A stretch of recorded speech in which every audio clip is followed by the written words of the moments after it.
Okay, what's up mga kameng, and welcome sa ating panibagong video. So, ang video natin ngayon ay i-share ko sa inyo mga kameng yung SF Rush na portable, no. So, maganda to mga kameng doon sa mga naka-diskless na com shop or sa mga customer or gustong maglaro ng SF Rush na hindi na i-download sa mismong game, no. Hindi ka na magma-manual install. So dito ay ready to run na siya. So portable nga. Kumbaga sa gamit, pwede mong dalahin kahit saan, no. So pwede mong i-copy kahit saan or from PC ko to PC mo. Pwede 'yun mga kaming, no. Or laptop mo, anong gamit mo diyan, mga. So kung bago ko pala sa channel ko, ako nga pala si Jiming Tech. Yan, mag-like ka na and mag-subscribe para sa suporta sa ating channel. Magustuhan mo tong video natin. Huwag natin patagalin. Simulan na natin mga kaming. And let's go. Okay mga kaming, dito tayo sa desktop natin, no? So ipapakita ko sa inyo itong SF Rush portable ko, no? So ito siya. Yan. So check muna natin kung legit pa to, no? So right click natin, then open file location. Yan. So ito siya. Ito yung pinakang SF portable, no, SF Rush. Kasi pag nag-copy ka ng SF Rush mga kaming sa ibang computer or sa ibang laptop, ay may lumalabas na error, no. So may lumalabas na error dyan na kung anong lumalabas pag na-i-copy mo lang. Dati naman pwede pero ngayon hindi na. So ito yung way para makopy mo siya portable, no. So marami na ding games na portable, yan, Valorant, GTA 5, yan. So ito naman SF Rush, no? So ito yung pinakang launcher nya. Yan. Ito yung nakikita nyo. Yan. Okay, testing natin. Yan natin kung gumagana pa to. So matagal ko na itong hindi nabuksan. At medyo ilang months na din, no? Mapansin nagdo-download pa. So may problem ata ang SF Rush kahapon. So today's kasi is March 27, 2026. So ito na yun, may kasama na din tong bonus, no. Yan, may game launcher to. Yan. May game menu. Yan, kung gusto nyo i-download yan. So ito kasi mga kaming binili ko to. So hindi to free. Pero mga kaming, dahil na gusto ko share sa inyo, free na lang sa inyo. Yan. So kung gusto mo to ma-download, yung link na ito nasa description, at follow mo lang instruction paano ma-download, then comment mo yung email mo para ma-accept ko kapag gusto mo siyang i-download, no. So iniiwasan lang natin yung mga mga scammer, no, para hindi ma-download ng iba. Okay, so i-comment mo lang yan sa YouTube video natin yung iyong email para may accept natin, no. Tapos comment mo lang dyan, i-accept ka through link na may magkaroon ng authorize para ma-download mo. So ayan. So ayan, gumagana siya mga kamay. So ito yung pinakang file nya. Ito lang. Alisin ko muna, maingay. Yan. So pasok tayo sa pinakang file. So wala naman tong palaman na sinasabi nila. Legit naman to mga kaming. So basta galing sa atin yan, tested naman yan. So ito kasi yung mga launcher nya, no. Yan. So pag na-run mo kasi to, yan, di ba, pag iyan mo to, send to desktop, yan. Kaya pag ni-run mo tong tawag dito, launcher admin, magki-create siya ng bagong application yung parang ganito lalabas, no. So pag ni-run mo kasi yun, nagkaka-error, no. Yun yung nangyayari. So kapag itong portable natin ay hindi siya mag-i-error. So delete ko lang muna yan. So yun yung laman nya. So kung itatanong nyo po kung ilang gig to, so i-check natin kung ilang gig. Ayan. So yung pag-upload nito sa YouTube or Google Drive ay hindi din dali kasi 8 gig siya, no.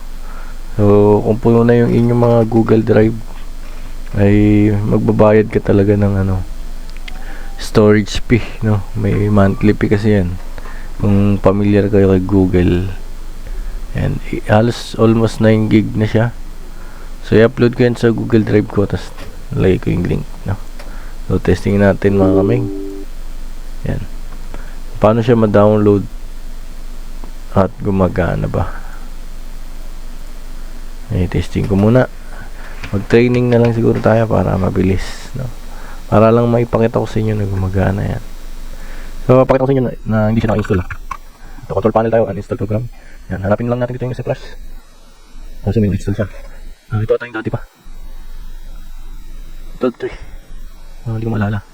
Deep chain. Pero alam ko ano to eh. Na-install ko siya. Pero ayun, nandiyan na yun. I-install natin ito mamaya. Tingnan natin kung nagana ba yun. Kung mawala ko siya. Pero portable ito mga kami. Tested ko ito. So, ipapakita ko sa inyo. I-copy ko siya, tapos ilalagay ko sa taas sa aking com shop, no? Para makita nyo kung gumagana ba talaga. So, testing natin.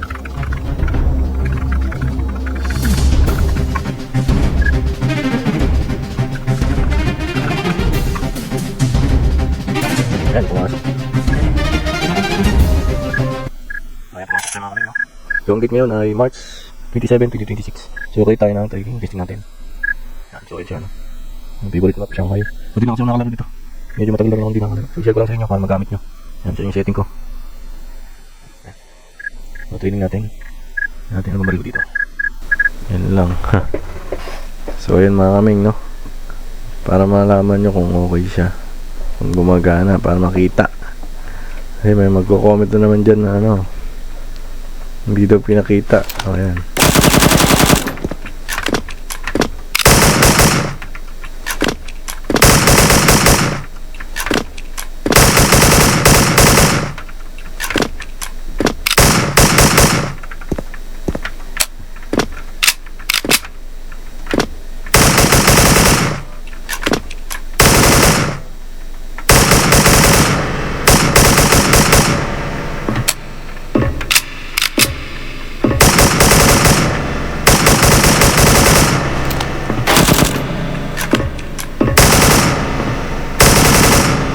Diba?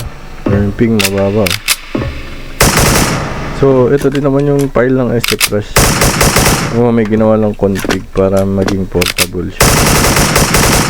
Yan, balik tayo mga kaming. So, may deliver na dumating.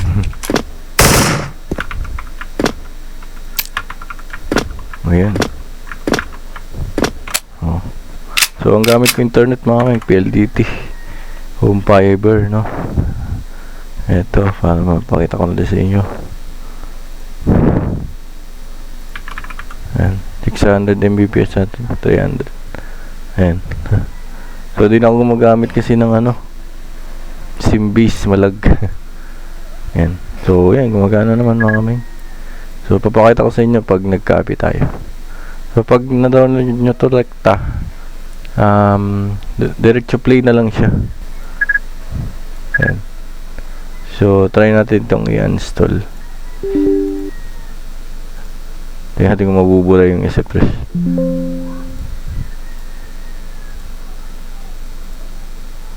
Oh, hindi siya nabura. Nabura. Pero meron siyang portable. Ayan. May file naman ako nito. Mag-i-install pa rin pala siya, pero portable na. Try natin i-run. So pagka ano naman, da-download nyo na, ayan ba, file, open file location nyo, extract nyo pa to eh. Ito, gagawin nyo, like, left click nyo, then send to desktop nyo lang. Ayan. Para ito na yung lalabas nyan, no? Ganun lang. As malalaro nyo na yan. Tingnan natin kung maibabalik pag na-uninstall na. Special Force, yan. So, yung ibang data lang naman nawala. So, may bonus pa to. Ayan. Game menu. Ayan. So, binili ko kasi to magkano ba to? 600. Ayan, nawala na. So, ilalagay ko na lang sa description ng video, no? Kailangan din pa pala i-install siya. Nandito kasi yan eh. Marami akong games dito eh. So kung gusto nyo sa susunod yung GTA 5, comment nyo lang yan sa baba kung gusto nyo nun. Grand Theft Auto installer. Hindi ito. Offline.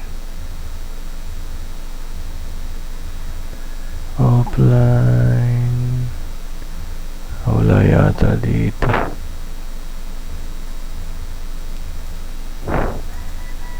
Ito. So, ito siya mga kaming. Extract lang uli natin.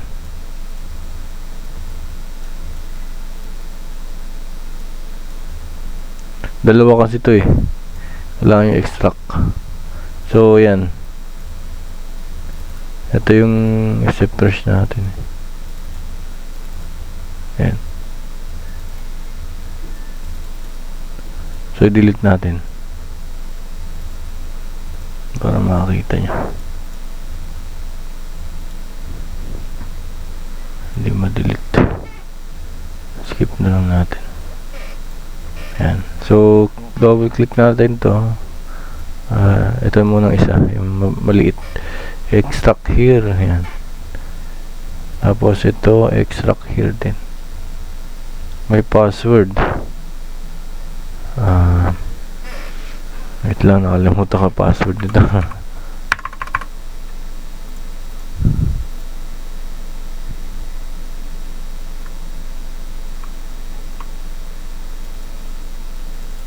Ito yung password.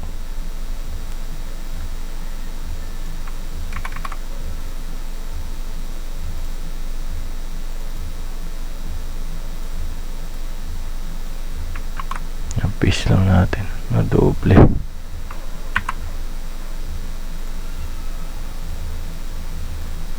Yan. Ganito lang yung gagawin nyo mga kamay. Extract nyo lang. Hintayin nyo lang tumatapos, then ipatch nyo lang. Okay na yun. Ganun lang, kadali. Meron na kayong SF portable. No? So, ito din yung hinahanap ko dati. Ay, wala to sa ano sa mga free. So, may bayad to. Yan. Need nyo mag-avail ng ng parang subscription para makakuha nyo yan. So sa atin, bumili tayo. Tapos 1 year na kasi yun. 600 yata bayad ko dito. 1 taon. May access ako dun sa link ng 1 taon. Ganun. Parang ganun yung terms. Yan. So i-share ko lang sa inyo ng mura. Then mura. Libre nga lang. Yung mga kaming na-extract na yan. Yan. Inan-install natin siya kanina. So ito na siya ngayon. And binalik lang natin.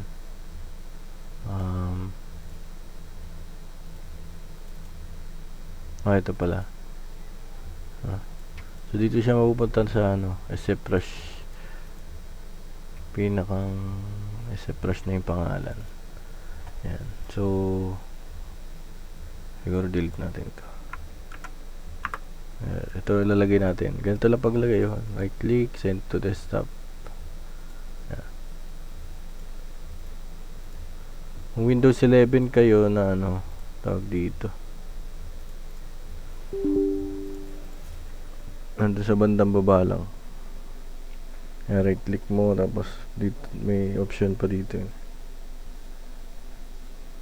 Ayan, nagpa-patch lang siya. Tapos auto start naman natin.